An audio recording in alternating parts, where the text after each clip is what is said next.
Good morning guys. तो आज की शुरुआत होती है हेयर ऑयलिंग से, बिकॉज आज था संडे और मुझे थी छुट्टी, तो मैंने सोचा हेयर ऑयलिंग कर लूँ बिकॉज फिर मुझे टाइम नहीं मिलेगा।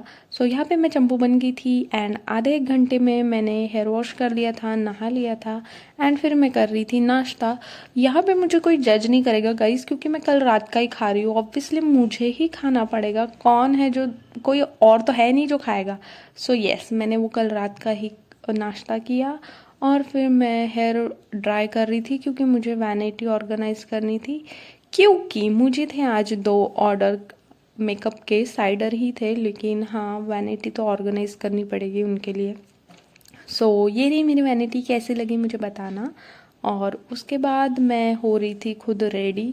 यहाँ पे मैंने सोचा था मैं गेट रेडी विथ मी करूँ, लेकिन ठीक है, मैंने अपना सस्ता सा ट्रांजिशन ही किया।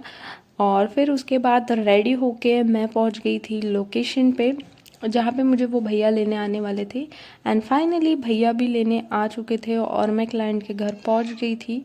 और मेरा पहला क्लाइंट मैंने रेडी कर दिया था, फिर मैं दूसरे क्लाइंट की वेट कर रही थी और फिर वो आते ही उनका अभी रेडी कर दिया एंड मैं पूरी थक चुकी थी गाइज।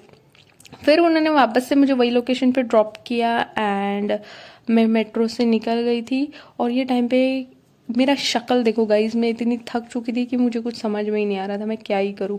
और फिर मैं छत्रपति उतर गई और ऑटो मुझे मिल नहीं रही थी क्योंकि 3 ऑटो मुझे छोड़ के चली गई और मेरे हाथ में इतना वेट था, तो यहाँ पे मेरा थोड़ा फ्रस्ट्रेशन निकल रहा था। एंड फाइनली एक ऑटो रुकी जिसने मुझे पिक किया और फिर मेरा थोड़ा मूड अच्छा हुआ। लेकिन बैक टू द पॉइंट, मुझे भूख बहुत लगी थी और मैं थकी थी, तो मैं रूम पहुंचते ही फ्रेश हुई और वापस से मैं निकली गाइस पैदल, वो भी आईटी पार्क। मेरा मोटिवेशन देख रहे हो। और फिर वहाँ जाके मैंने खाया थाली पेट। और वीडियो अच्छी लगे तो लाइक कर